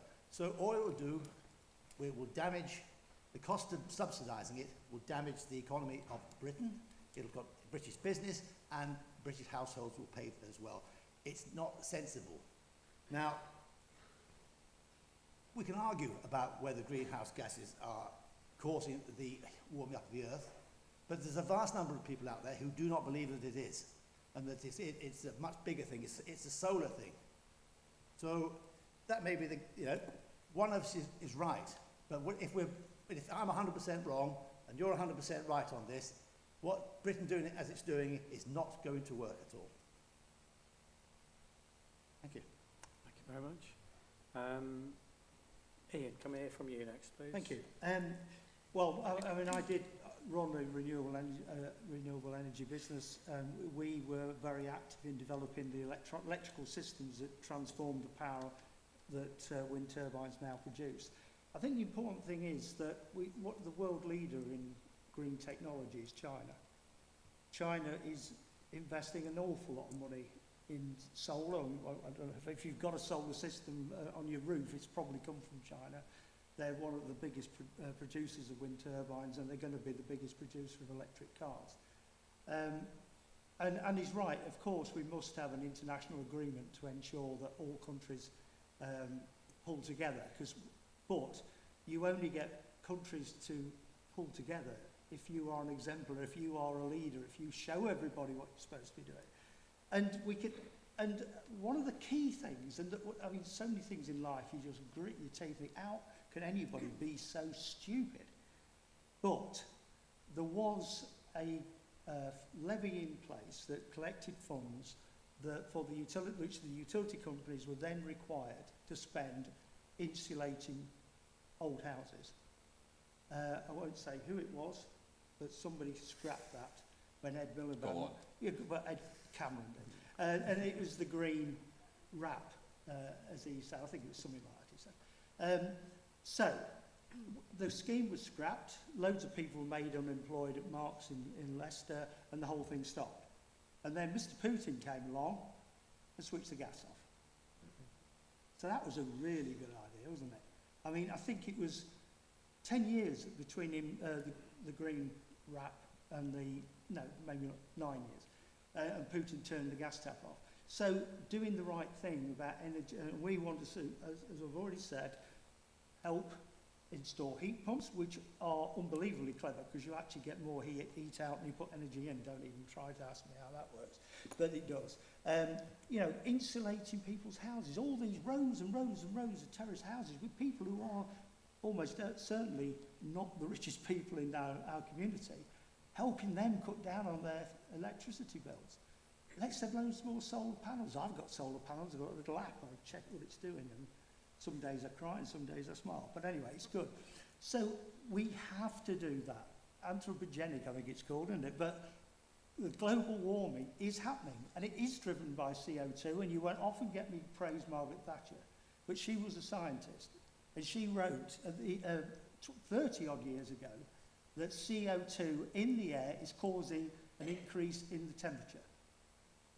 Global warming is happening, and loads of people don't agree with it, but loads of people are not properly informed. And I'm sorry, doing your own research does not mean going on your favourite right-wing website or looking at some clown on YouTube. When you've got professors with double PhDs in climate science saying it's real, or some clot on YouTube saying it's all to do with magic pixie dust, I know who I believe.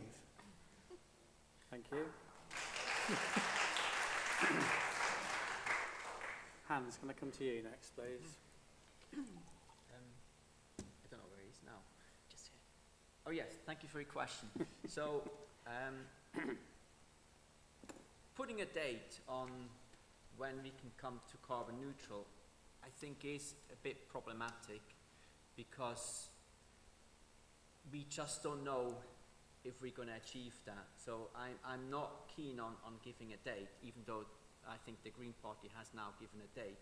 I don't think we can say how quickly we can decarbonize our economy, but we can strive for it. And obviously, there is wind farms and there is solar power, but I don't know if that is going to be enough to decarbonize the economy and at the same time have a growing economy. So I hope we can do it. The best thing I think is to do schemes that we as local people can make use of and feel an improvement. And that's why insulating homes is one of the best schemes we had. And unfortunately it's gone away, but hopefully we can bring it back, because that is something that people will feel on their own that there is an improvement. I'm not a great fan of solar farms, because unless they are in certain areas where they're not bothering people, they can be quite problematic. So I personally was, as a councillor, had to vote on a solar farm which was going to surround the whole village, and I actually did vote against it, because I think there has to be a balance in what people can have as an improvement and what people need to live with. So I don't think climate change can be fought just with technology. It also has to be an advantage for the people who live here. Thanks very much. And Jane, please. Thank you very much. Thank you very much for the question. We have an awful lot of things that we're doing towards net zero for 2050. We have the 1, 2, 3, 4, 5 largest offshore wind farms in the world off the coast of this country, and we're doing other things as well. Lots and lots of things nationally. Here, I'm very, very grateful to the people, the climate change protesters that have been outside my office for nearly 3 years now, every Friday morning. They have taught me a huge amount, actually, and we've had lots of good conversations, lots of great tea, and some cake. But actually, we've also had some very, very important conversations, I think. We have looked at the 10-point green plan and £12 billion that we're putting into it, and looked at two areas. To my mind, there are 650 MPs.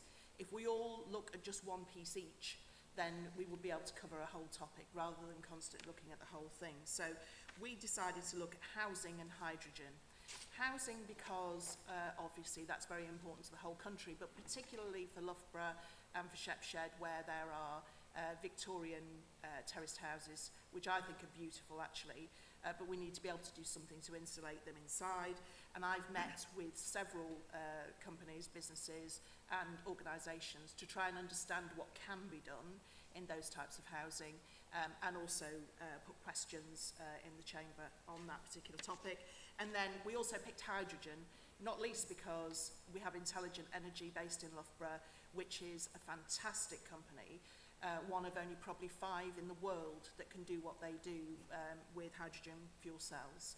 And I was very, very pleased and grateful that I was the passenger in their first hydrogen car just a few months ago. And personally, I think that's the way forward rather than electric vehicles. Is just my thoughts on the matter. Looking at more locally, Newhurst Quarry, I would prefer that wasn't in place. We all know that because I talked about it last time. I bought a monitor to check air quality to absolutely make sure they are doing what they say they're doing.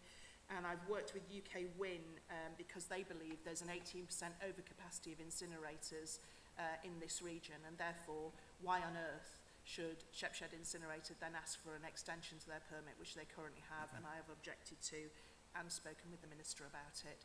He's currently, it's perhaps finished now, forgive me, I don't know what's happened since the Parliament's been dissolved, but there was a moratorium on any increase on incinerators whilst they had a look at that, but I don't know the outcome of that yet. Okay, thanks very much. We'll take an online. I'm so sorry. Please carry on. No worries. Well, thank you very much. That's a great question. You know, as well as everyone else in this room does, how important it is that we get carbon emissions down. What we do in this decade, up to 2050, the decade's up to 2050, but the investments have to take place now, will live for humankind forever. We don't own this planet, we hold it in stewardship for future generations. That's why we have to get our carbon emissions down. And by the way, it's why we have a responsibility and obligation to do our part to encourage everyone else to do it as well. Your specific question was about what in our personal party's history has done on climate change. I'm going to cover both of those, and at the end I'm going to come to what we're going to do in the future. On a personal level, I used to work for the New Economics Foundation, which is an economics think tank, but specifically around climate change as well. Do go look on their work. I was writing a paper just as the election was called, so unfortunately I'm not sure quite when that will be published. But for me as an economist, I am a green economist, right? I know that our prosperity depends upon not emitting carbon, because a burning planet is not good for business, right? It depends on it. So we have to get to net zero. That's what I am personally committed to. I used to live in Somaliland, a country that's seeing the ravages of climate change. They had their worst drought in living memory while I was there. It was incredibly difficult at that time as an economist to spend set budgets, doing everything we could do to ensure that we could feed hungry children. And to be honest with you, with budgets being that tight, it was incredibly difficult. People are already going hungry and wars are already starting in the Sahel due to this problem. Climate change is here now and something we have to deal with immediately. That's my own personal background. In my future will be here, and my kind of priority for this area, if you like, is bringing in investment, and specifically green investment. In terms of our party's history, we did pass the first Climate Change Act in 2008. We endorsed the Stern Review, made clear the economic benefits of doing so. And I believe the first cabinet minister for climate change, Ned Miliband, but someone will Google that and check that, no doubt. And in the future bit, well, look, our economic strategy will be our environmental strategy, getting to clean energy by 2030. And that does two things. Firstly, it gets the bills down and it gets wages rising. You know, Western nations, high-income nations, were all hit by this cost of living crisis because of Putin's invasion of Russia. But we were worst affected because we had the worst insulated homes, and because we were dependent upon natural gas. And Ian is right, it was David Cameron's decision to cut the green crap that led to this point. We had the highest inflation in the G7, we were the worst hit. And since then as well, the lowest growth as well. So we've had the second lowest growth, now I think Germany's just below us. And on the other hand, we've seen the United States powering ahead, 8 to 9% larger and indeed overcoming their pandemic scarring on the economics. So both in terms of your bills and your wages, getting to net zero is the benefit we need. It is absolutely going to be a priority of mine. It's something we have to do, and there is both sides of this, right? It is cheaper to not do this. It is good for future generations. It's what I'm so proud of. And one of the moments at the last conference we had, I was so proud of when Keir gave his speech, when he said, when Rishi says row back on net zero, I say full speed ahead. I was one of the first ones standing up in that standing ovation because I was so proud that's what this Labour Party, if we are elected, will achieve in the next Parliament. Thank you. Thank you very much. Now, table, got an online question now, which we'll take next. If the candidates could have government funding for one thing in Shepshed, what would it be? Okay. Jane, would you like to go A leisure centre. I really, really, really want a leisure centre for Shepshed with a swimming pool, preferably, please. But this is a town, I cannot say it enough. It should have town facilities. I would like a leisure centre for Shepshed. Thank you. Hans? Yes, I would say council homes. I think homes are the most important things, but mainly homes that people can afford. Thank you. Ian? Well, I was going to say leisure centre, Jane, You actually. can. You stole it. That's fine. But then we're back in actually, the coalition. but I have to say that Hans, no chance of that. No, but Hans has usurped you, actually, because I was going to say leisure centre, but actually I think you're 100%. Some of the 150,000 new Liberal Democrat social houses should come to Shepshed. Okay. Jeevan, you next. GP surgeries, you guys know how hard it is to get a doctor at the moment. At the moment, you've seen the statistics that today our worst NHS waiting lists again are rising. And here as well in Leicestershire, about 40% of us of cancer referrals are not being seen in time. For those of you who did have the chance to watch the Labour manifesto launch, you would have seen a man today who maybe would have had his cancer caught in time had we started to get those referrals right. Look, the health of our loved ones is the most important things to us, right? What am I really worried about? Someone not getting the health they need, or in particular the ambulance not coming in time. And we know the shortage, in particular the shortage in Shepshed. So yes, it's about getting in more GPs. And look, as we started off with, planning reform to ensure we are building new houses, especially denser homes on brownfield sites. I mean, they're already in residential areas. Let's get the infrastructure as well. Thank you. That was all short and sweet. Thank you very much. Andy. Oh, yes, yes, yes. I've got you down there as well. Yeah. Please do carry on. Thank you very much.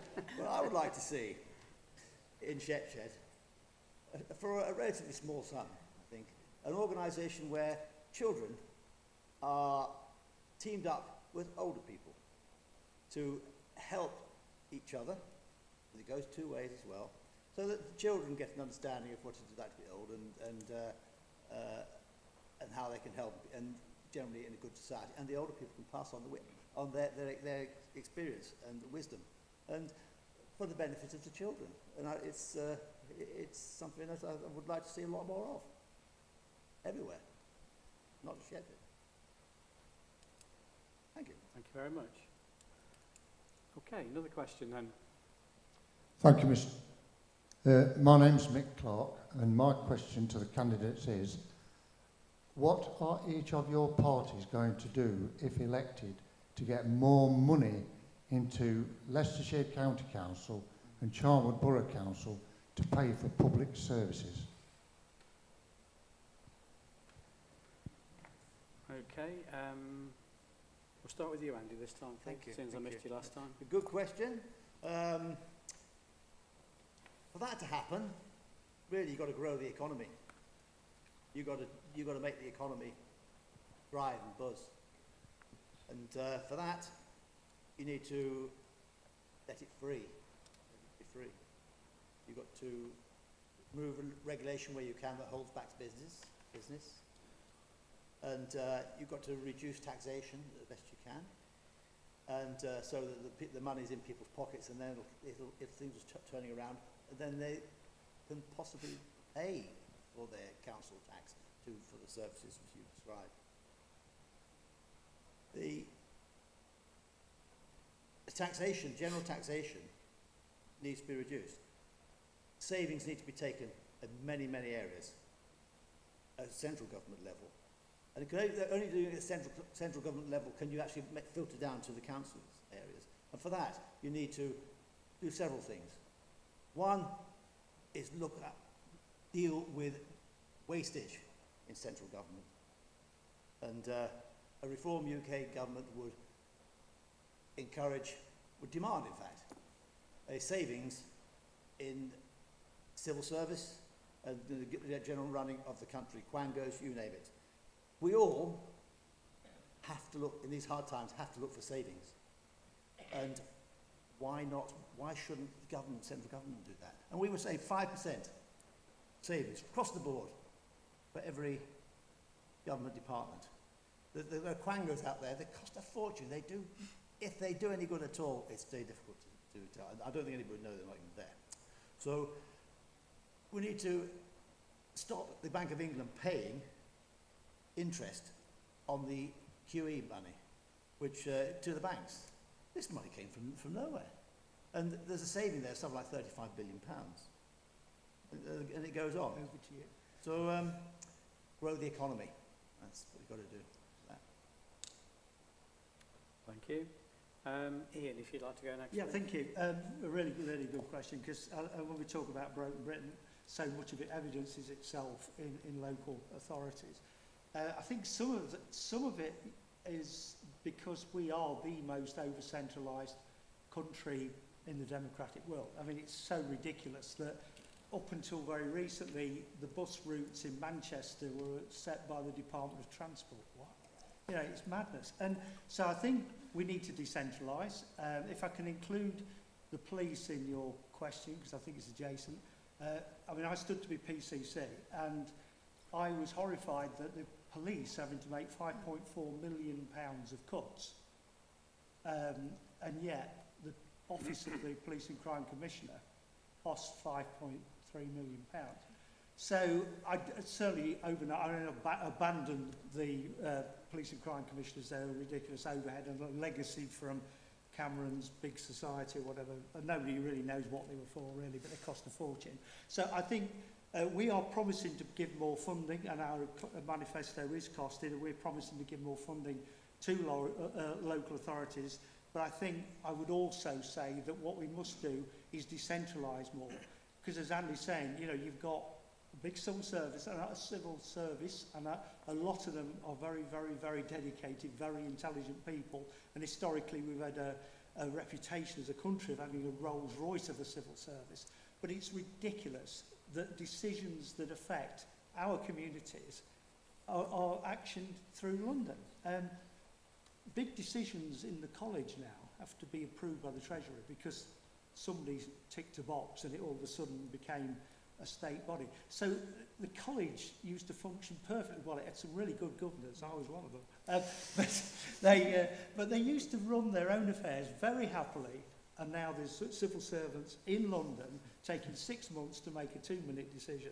So decentralisation, we're committing to give more money. Let's get rid of some of the crackpot ideas that came up and haven't really worked and save awful lot of money. But to Andy's point, you know, we do need to grow the economy, and that's what we're all here about, I think, isn't it? Yeah. Thank you. Jeevan next, please. Yeah, thanks a lot. Well, look, on the personal level, I mean, if I was elected, I would, of course, be bidding and fighting for as much funding as possible for our local area. Leicestershire Police Force is one of the only ones that still has lower police numbers than in 2010. Of course, there were huge cuts in the mid-2010s. It's one of the reasons we're much less safe at the moment than we used to be. But I agree a lot with Ian has to say about decentralisation. Look, I used to work in the Treasury. I can tell you it's bonkers. There are 400 civil servants deciding how to spend £600 billion of public money. How on earth did we know how to make the right decisions? We didn't. I was in my mid-20s. Why was it not people over here making those decisions? And the real, clear physical manifestation of that is if you try and get a train from London to anywhere in the country, it's actually relatively easy to do. i.e. it's relatively easy for MPs to get back to their constituencies, try and travel around this region, try and travel around the East Midlands. It's incredibly difficult. And why is that? Because decisions are made inside the Treasury.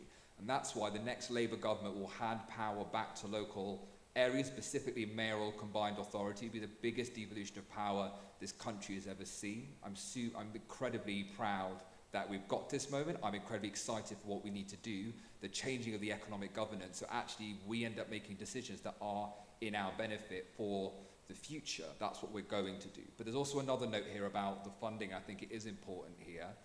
Look, we have seen something like £120 million of funding cuts since 2010. The town deal was about 20 million. And now in the future, the national service idea, to be clear, that money is coming from future levelling up funding. So at the moment, plans are for even less investment in our region. And by the way, the East Midlands as a whole, one of the lowest infrastructure spends in the country. So both those things, yes, I will personally fight. Yes, the next Labour government will devolve power. And then we need to ensure that actually Leicestershire, well, this constituency, Leicestershire, the Midlands, is getting the infrastructure we need so we can build those industrial clusters and actually all be better off. Thank you very much. Jane, if you'll go next, please. Thank you very much indeed, Mick. So, a few things. First of all, Charnwood Borough Council. Currently, because we have some brilliant charities, and we do, we have some really great rehabilitation charities, not that I can say it, in Charnwood, but they're not classed as registered social landlords. So as a consequence, the DWP won't pay the housing support element, which is quite a large amount when you need rehabilitation support, and therefore the council have to pay it. That's £1.6 million a year of a £16 million budget. If we could just get that back, that would be fine for Charnwood. They'd be absolutely cracking, thank you very much. So I've been working on that for about 2 years now, working with the Minister's Secretary of State, Charnwood Borough Council itself, and the charities. And work is underway, and I think we're going to get there. But I've talked about it in the chamber, I've asked questions, etc. With Leicestershire County Council, well, as I said to Claire earlier on, we did put £3 billion in across the country that was ring-fenced for adult social care, and is £4.8 billion on our way. But really, there's something about the structure, I think. I personally would have liked to have gone in with, it's called D2N2, so Derby, Derbyshire, Nottingham, Nottinghamshire. I would have liked to have seen D2N2 L2R, as I call it, so Leicester, Leicestershire and Rutland all combined. And that way then, we wouldn't be having the situation where we're duplicating money. And so I'd like to be able to see something along those lines. Back on Charnwood Borough Council for a moment, we bought back, when I was lead member for housing in 2011 to 2015, we bought back our housing stock and refinanced effectively through a Public Works Loans Board. It was a government facility that was available across the country. It meant that instead of sending all your rents down to London and getting just a proportion back, not the full amount, you were then able to keep the rent that you got. And that way then, it's really motivating to get rid of your voids, your empty properties, and to create more. And what I'd like to be able to do is use that extra money to actually build social housing. And I've been talking to Michael Gove about that, and I think that way then we'll be able to then create more rent, etc., and therefore more revenue for the council. Just because Ian mentioned police, I'll mention police as well. I've been working on the Data Protection and Digital Information Bill. I was on the Bill Committee, and I also put an amendment forward on behalf of the Police Federation, because at the moment, when they all go to an incident, they all put their body cams on, they all gather information and data, and then that every bit of it has to be redacted before it goes to the CPS, who then make a charging decision, and on 25% of those cases, 25%, it goes no further. So it's a total waste of police time. And so I'd like to be able to do something with that. Police Federation think it's about 365,000 man-hours a year, person-hours a year, and I think that would be a great saving for the police. Thank you very much. And finally, Hans, please. Yeah, thank you for your question. So, I think I come back to the main problems councils have is the massive outgoings for social care, and therefore the cost for paying for rent for people who need the housing. And if as the Green Party proposed, to build all 150,000 houses a year, social houses, that would eventually be an income then for councils rather than an outgoing. Because if they own these houses, they don't then have to pay developers to the rent. And also, the Green Party proposes to pay 20 billion extra for social care per year. That would also help to alleviate the biggest amounts that councils are paying for is social care. So once there is payment towards these big outgoings, I think councils will have more air. But I understand the problem. I work as a councillor myself, and there is hardly any leeway. There is no money. So the only money we have is to pay for the minimum services. There's no extra. All the young people's community centres have gone. All the communal centres for like swimming pools, everything has gone because there is no money. But the problem is because these outgoings have gone up and up and up, and there is just no money. So if we can pay back into these two parts, I think we can get more air for councils. Thank you. I'm just looking at time. Have we got time for one more? Yeah, we'll take one last question then, please. Thank you. I work in education, and children up and down the country learn about British values. It's part of the statutory responsibilities of schools. How do candidates consider that their policies embrace British values of tolerance and respect for all, and ensure that protected characteristics remain protected, particularly for the most vulnerable?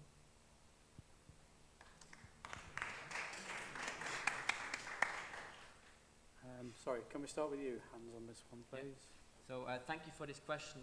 My wife is actually a teacher, and schools have been pounded by the cost of living, and especially with COVID, where there is a lot of problems with young people struggling with social and with psychological issues. And I always find it very interesting how little schools get attention on the national level. We talk a lot about the NHS. We talk a lot about many problems, immigrants, but there's very little focus, and schools are so important for us, and our whole society is based on good schools, and that we can pass on our education to young people. And I think there is just not enough focus on that, and therefore there needs to be more in helping teachers, that they have enough pay and enough time to teach kids the right way forward. So yeah, it's a real problem. Thank you. Jane, would you like to go next, please? Yes, thank you very much indeed for the question.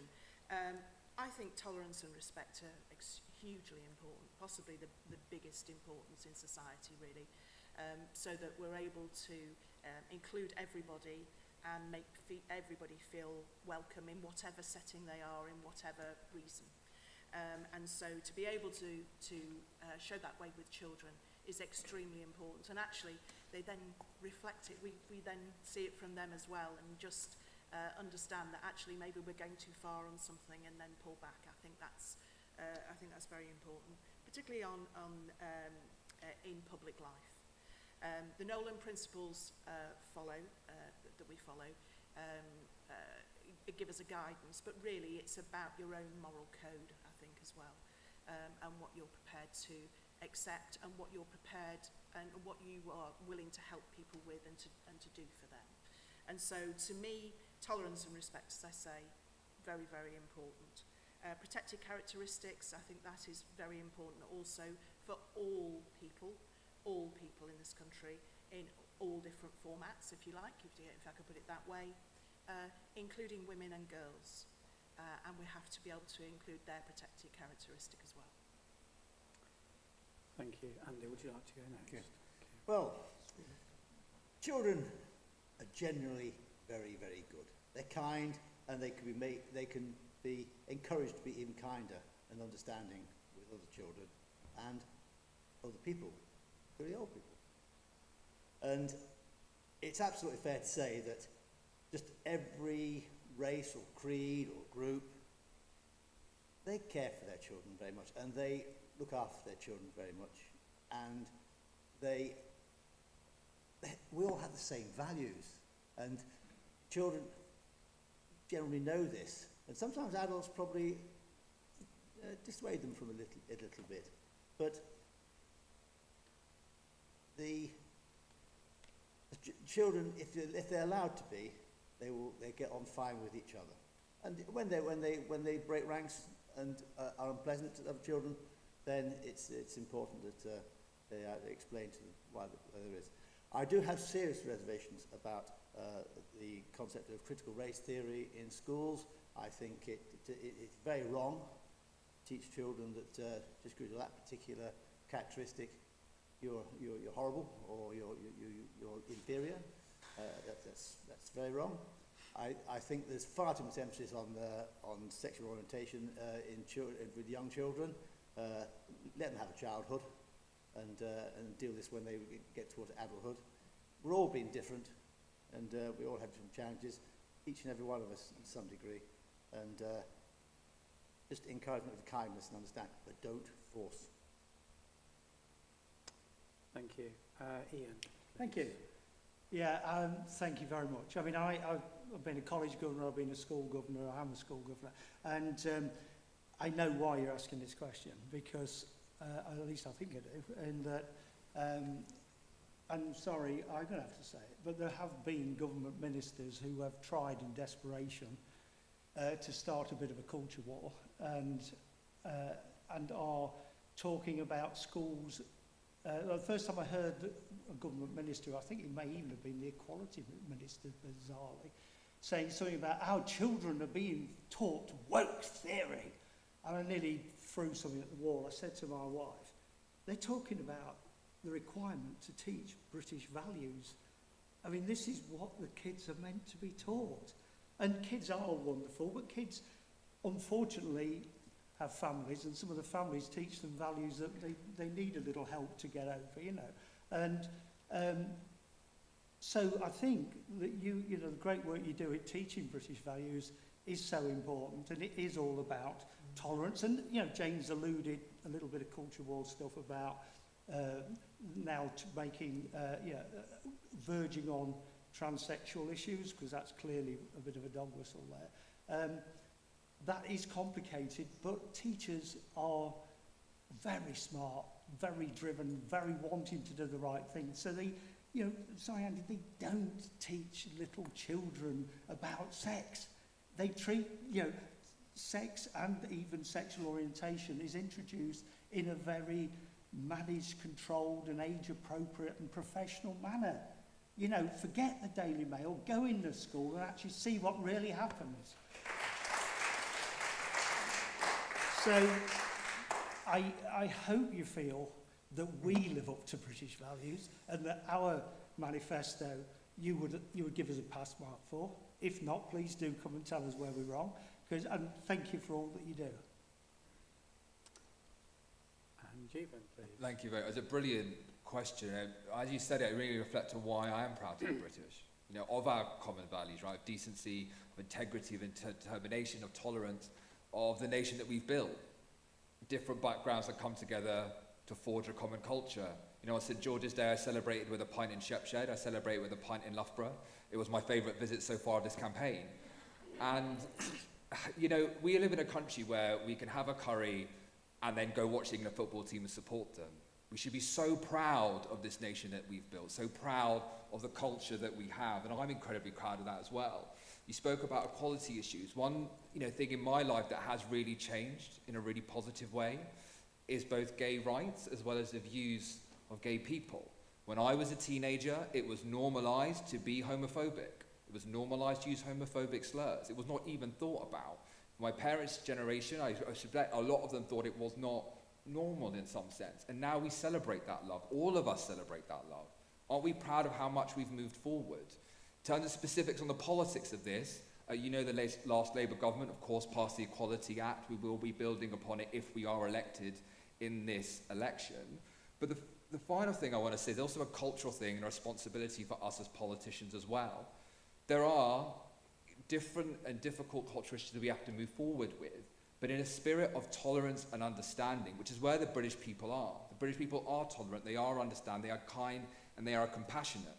We will never be a government, and I will never be a politician who picks a culture war, who demonizes a group to distract from our own failures. It is shameful, it is wrong. We do not represent that. We represent moving forward in a spirit of understanding and tolerance. That's what we will do in government if we are elected at this election.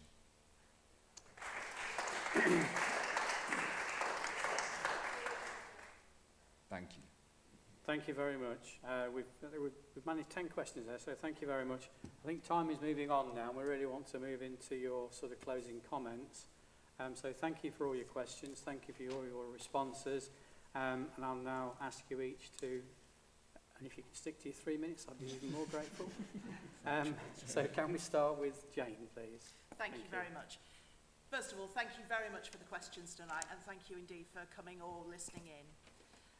I have been your Member of Parliament for the last 4.5 years, and I would like to continue the work that we have started, because I've been working with you. I talked about it in my maiden speech about #Team Loughborough.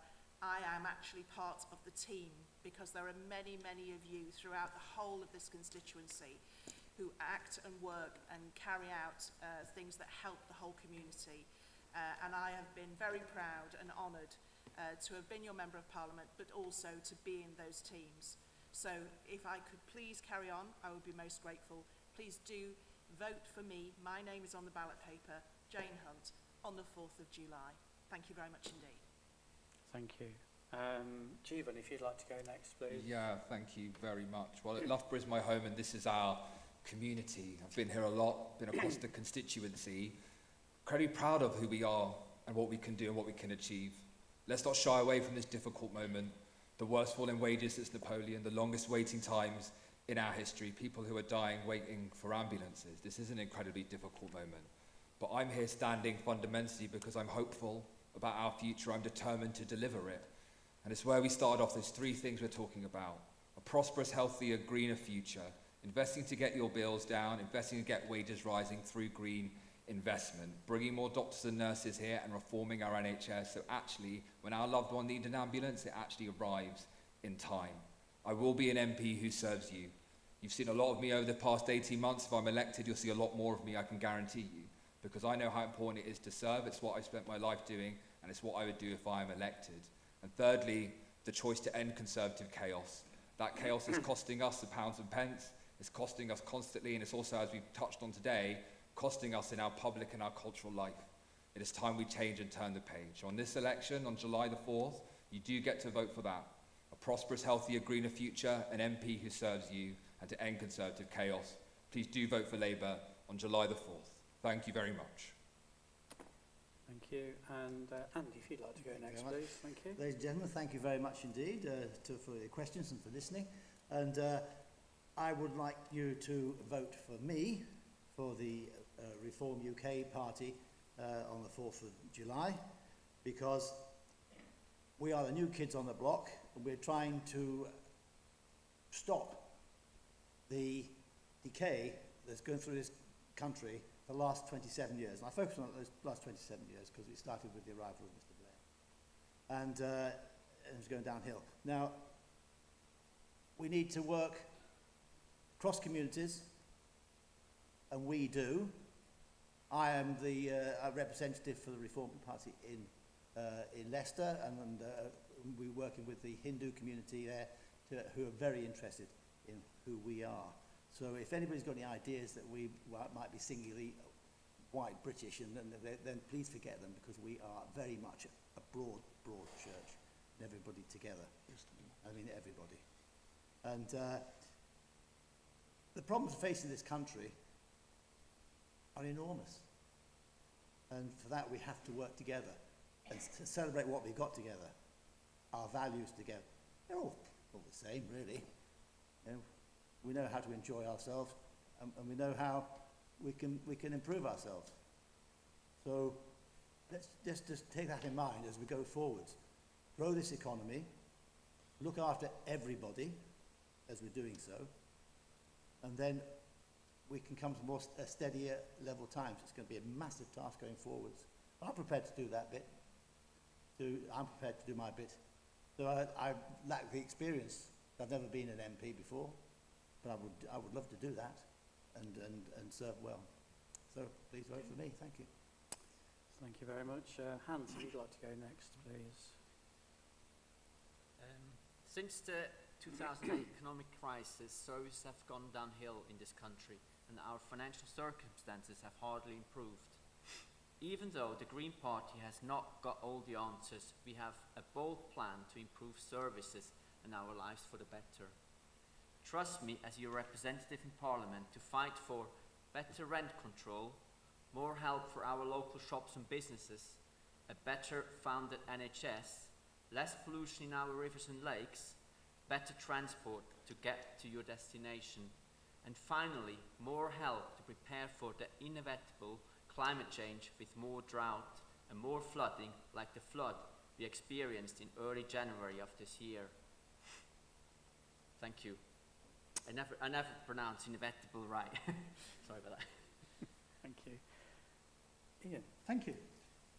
In closing, I'd like to thank the organisers and our chair particularly for inviting us, the audience for your interesting questions and engagement, and finally, not least, my fellow candidates for a friendly and polite debate. Politics is about choices, and this election will certainly give the electors a good range of choices. Do you favour tax cuts? Or do you think the cure for broken Britain lies in investment in our public service? Do you favour British nationalism with closed borders and an inward-looking mindset?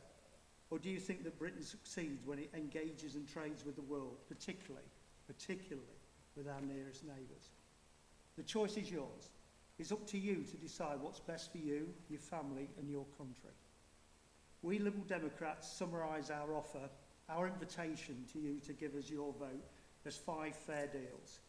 A fair deal on the economy, a fair deal on public services, a fair deal on the environment, a strong United Kingdom and a fair international order, and a truly fair democracy. We've discussed some of our policies tonight, but detailed plans and costings are available on the internet. Now, I've just posed some questions about how you should make your choice.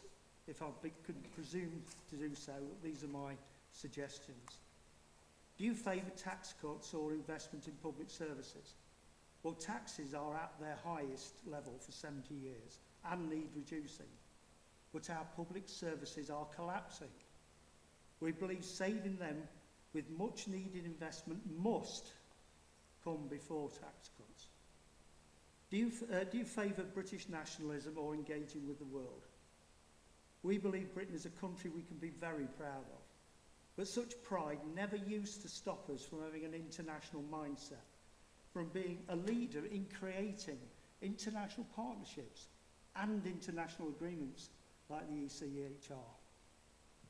And it didn't prevent us from trading with the world, especially our nearest neighbours.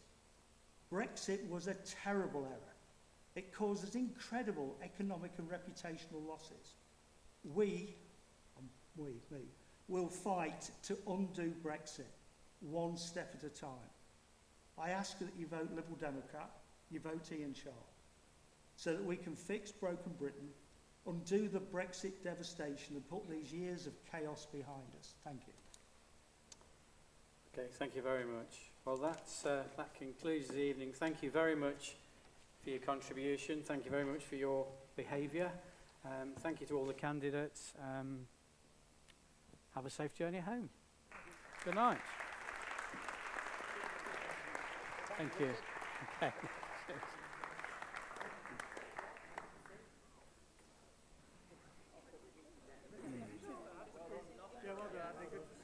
Thank you very much. Thank you. Cheers. You need to go back into dentistry. Thank you very much. Okay. Thank you very much.